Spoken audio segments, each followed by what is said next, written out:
जोगीपुरा को नजफ़ हिंद क्यों कहा जाता है और यहाँ कौन सा मौजज़ा हुआ था?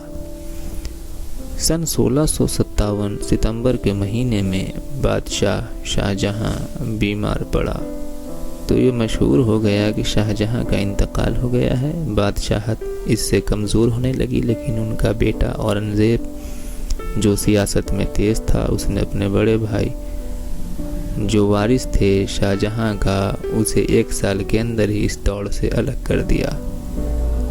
औरंगज़ेब ने शाहजहां के किले में ही कैद कर लिया गया और बादशाह बन बैठा। तख्त पे बैठते ही उसने शाहजहां के वफादार कमांडर और गवर्नर को जान से मार दिए जाने का हुक्म सुना दिया।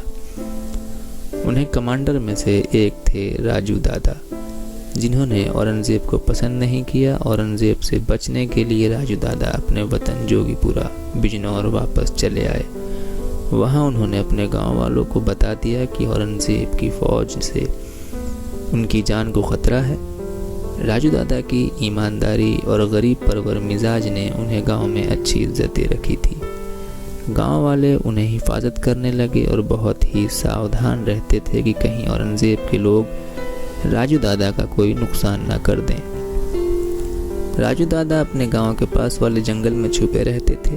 राजू दादा मौला अली अलैहिस्सलाम के चाहने वाले थे और उन्हें मौला अली अलैहिस्सलाम को मदद के लिए नादे अली और या अली अदरिकनी पढ़कर बुलाना शुरू कर दिया।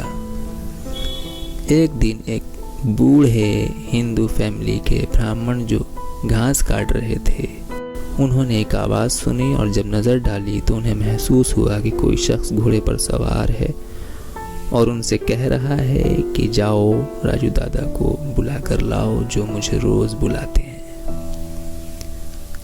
जाओ उनसे कह दो कि मैं आज उनसे मिलने आया हूँ।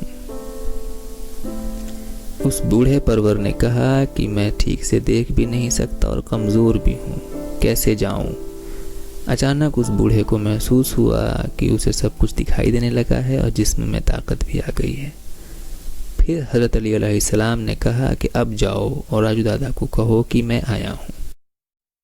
जब राजू दादा से उस किसान ने कहा तो राजू दादा समझ गए और हज़रत अली अलैहिस्सलाम आए हैं।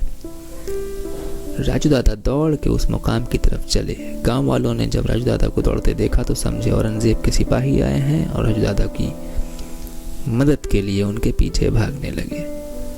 राजू दादा जब इस जगह पर पहुंचे तो वहां कोई नहीं था, लेकिन घोड़े के खड़े होने के निशान बाकी थे।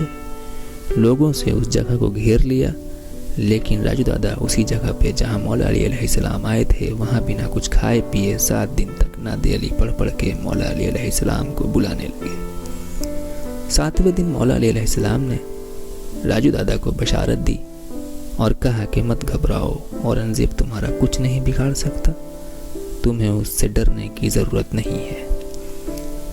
राजू दादा ने मौला अली अलैहिस्सलाम को कहा कि वो चाहते हैं कि आप ऐसी कोई चीज़ दे जाएं जिससे कौम को शिफा और उनका भला हो। तो मौला अली अलैहिस्सलाम के मौजज़े से वहाँ एक पानी का चश्मा फूटा और आज भी जहाँ इमाम अलैहिस्सलाम के खड़े होने की जगह थी वहाँ की मिट्टी से आज भी लोगों को शिफा मिलती है। वहाँ पर एक दूध का चश्मा भी जारी हुआ था। शुक्रिया।